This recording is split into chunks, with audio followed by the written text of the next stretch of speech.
Friends, आप सभी का फिर से स्वागत है मेरे YouTube channel a for achievement stay with Preeti. और आज हम करेंगे क्लास 12 हिस्ट्री का चैप्टर जिसका नाम है एक साम्राज्य की राजधानी विजयनगर। लेकिन आज हम इसका पार्ट 2 करेंगे और आज इस पार्ट 2 में हम पूरे के पूरे चैप्टर्स को समझ लेंगे। मैंने आपके सामने ब्लैक बोर्ड पे नोट्स लिखे हैं और अगर आपने मेरे नोट्स को याद कर लिया तो आपको चैप्टर पढ़ने की जरूरत नहीं है। ये इसके कीवर्ड्स हैं, तो चलिए अब इसको शुरू करते हैं। तो अब हमारा जो अगला जो टॉपिक है वो है राज्य के केंद्र, है ना, कि भाई जो हमारा साम्राज्य है तो उसके केंद्र कौन कौन से हैं। तो देखिए, सबसे पहले तो हम बात करेंगे कि जो राज्य के जो केंद्र है इनके फीचर्स क्या है। तो जो राज्य के जो केंद्र है ये किसी बस्ती के दक्षिण और पश्चिम दोनों भागों में स्थित होते हैं। सेकंड, यहाँ पे 60 से भी ज्यादा मंदिर है और 30 से भी ज्यादा महल है। अब यहाँ पे एक पॉइंट बताया गया है कि हम किस तरीके से हमारा जो विजयनगर है उसमें मंदिरों और महलों में डिफरेंस कर सकते हैं। तो देखिए, जो मंदिर है ना वो राजगिरी से बनते हैं, लेकिन जो महल है वो बेकारी वस्तुओं से बनते हैं। तो इन वस्तुओं के परीक्षण द्वारा हम यहाँ पे डिफरेंस कर सकते हैं कि यहाँ कौन सा स्थान मंदिर है, कौन सा स्थान महल या फिर भवन है। अब हम यहाँ पे बात करेंगे कि जो हमारा विजयनगर है इसका जो राजकीय केंद्र है इसमें दो मंच और आते हैं, दो प्रभावशाली मंच आते हैं, जिसमें से एक है सभा मंडप, दूसरा है महानवमी डिब्बा। अब हम सबसे पहले बात करेंगे सभा मंडप। जो सभा मंडप है ये दोहरी दीवार से घिरा हुआ है। पहला, इसमें गलियां भी हैं और ये बहुत ज्यादा ऊंचा मंडप है। इसमें जगह जगह पे लकड़ी के स्तंभ है, पिलर्स है। जैसे अभी हम किस कमरे में बैठे हैं तो उसमें हम देखेंगे कि वो 4 पिलर से बना हुआ है। इसी तरीके से हमारा सभा मंडप है वो भी किससे बना था, पिलर से बना था, लकड़ी की। और ये जो सभा मंडप था हमारे 2 मंजिला था, मतलब कि इसमें 2 मंजिल थी और दूसरी मंजिल को टिकाने के लिए किसका यूज करते थे, हम पिलर्स का यूज करते थे, सिंपल। और दूसरी मंजिल तक जाने के लिए यहाँ पे हम सीढ़ी का उपयोग करते थे।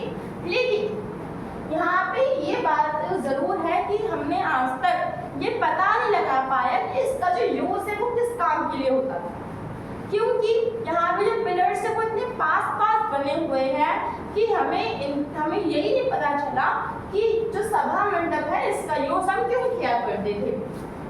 अब हम आते हैं महालक्ष्मी डिब्बा, है ना, और ये जो टॉपिक है बहुत ज्यादा इम्पोर्टेंट है।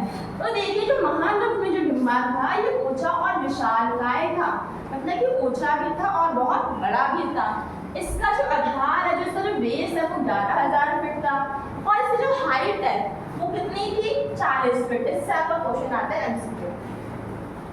और यहाँ पे जो दशहरा है, जो दुर्गा पूजा, जो नवरात्रि है, इस तरीके के जो त्योहार है वो यहाँ पे मनाए जाते थे। इसी के साथ जो महालक्ष्मी जो डिब्बा है यहाँ पे मूर्ति पूजन, बलि देना और अश्व पूजा करना, नृत्य करना, पुष्टि करना, ये सब कुछ शामिल है। और महालक्ष्मी डिब्बा में ही जो अमर नायक या जो नायक थे जिसकी बात हमने पार्ट 1 में कर ली है, तो ये दोनों के दोनों क्या करते थे, राय को जो गिफ्ट है, जो भेंट है वो भी महालक्ष्मी डिब्बे में ही देते थे।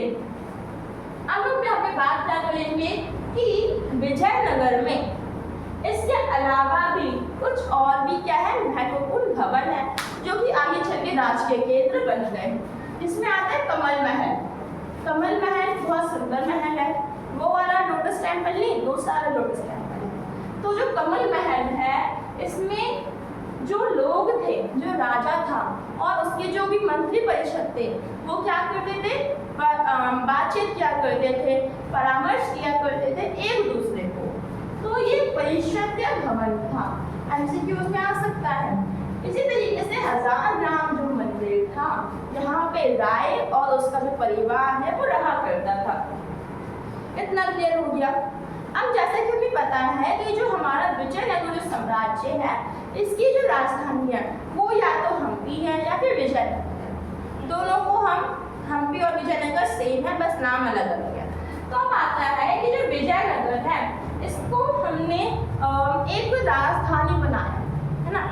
इसका जो मेन कारण है वो है कि वहाँ की धार्मिक विशेषता है कि विजयनगर में लोगों के धर्म से रिलेटेड, रिलीजन से रिलेटेड कुछ ऐसी चीजें पाई गई हैं जिससे यह आगे चल के राजधानी बना। जैसे कि बाली और सुग्रीव जो कि रामायण में थे, और ये जो वानर है इनका वास था। पंपा देवी का जो विवाह है वो भी यहीं पे हुआ था। पंपा देवी का जो विवाह है वो शिव जो भगवान है उनसे हुआ था। यहीं पे हमें कई प्रकार के जैन मंदिर मिले हैं। जो विरूपाक्ष जो भगवान है इनका भी जो रिलेशन है वो विजयनगर से पाया जाता है, मिलता है। और यहाँ पे पल्लव, होयसाल और बहुत सारे महत्वपूर्ण जो वंशज है वो भी यहीं पे पाए जाते हैं, जिस कारण जो विजयनगर है उसको एक राजधानी भी बनाया गया। अब हम बात करेंगे कि विजयनगर में जो मंदिर पाए जाते थे इनका कार्य क्या होता था या फिर ये किस चीज का केंद्र होते थे। तो ये शिक्षा देने के लिए और यहाँ पे भूमि के वितरण के लिए, धर्म के पहचान के लिए, संस्कृति के केंद्र के लिए, संस्कृति के फैलाव के लिए इम्पोर्टेंट थे। कौन? विजयनगर के मंदिर। अब हम आते हैं आगे।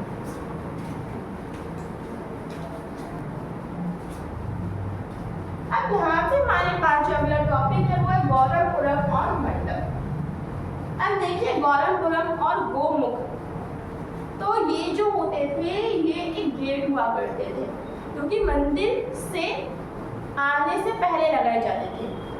ठीक है, मतलब कि अगर यहाँ पे कोई मंदिर है, समझिए अगर यहाँ पे कोई मंदिर है तो उससे कुछ दूरी के आगे गेट बनाए जाते थे जिसको हम गोमुखम या फिर गोपुरम भी कहा करते थे। अब इनका जो काम था वो ये था कि मंदिर आने वाला है तो इसका संकेत दिया करते थे ये गेट। अब हम इसके बारे में थोड़ा सा पढ़ लेते हैं। तो ये बहुत ज़्यादा बड़े हुआ करते थे, ये दीवारों को छोटा बना दिया करते थे, इतने लंबे होते थे ये, और मंदिर का संकेत देते थे कि हाँ अब क्या आएगा, मंदिर आएगा। और राय की जो ताकत है ना कि भाई जो यहाँ पे जो शासन कर रहा है वो कितना ज़्यादा ताकतवर है, इसका भी जो पता है वो हमेशा से चलता है। अब कैसे? अब जो गेट सबसे ज़्यादा बड़ा होगा इसका मतलब वहाँ पे शासन करने वाला भी उतना ही बड़ा होगा।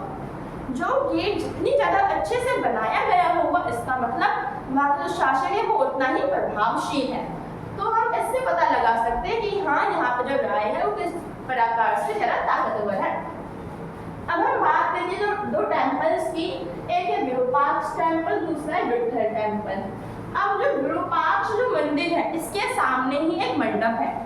क्या है? मंडप। और इस मंडप को बनवाया है कृष्णदेव राय ने।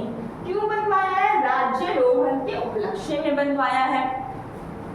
अब यहाँ पे बहुत सारे स्तंभ भी हैं और इन स्तंभों को बहुत ही सुंदर तरीके से सजाया भी गया है।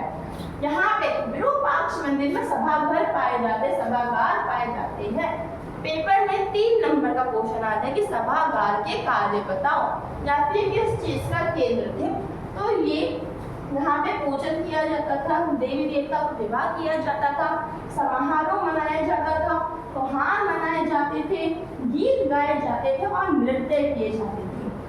तो आपको सभागार का काम पता चल गया। अब हम यहाँ पे आते हैं विट्ठल मंदिर। विट्ठल मंदिर जो था वो विष्णु देवता का ही एक मंदिर था। यहाँ पे सभागार भी थे और यहाँ पे रथ भी थे और ये अपने रथ के कारण बहुत ज़्यादा फेमस भी है। इसी के साथ यहाँ पे जो गोरखपुर है, जो कि बड़े बड़े जो गेट है वो भी यहाँ पे बहुत ज़्यादा सुंदर विशालकाय थे, जिस कारण ये वाला जो मंदिर है ये भी बहुत ही ज़्यादा फेमस है।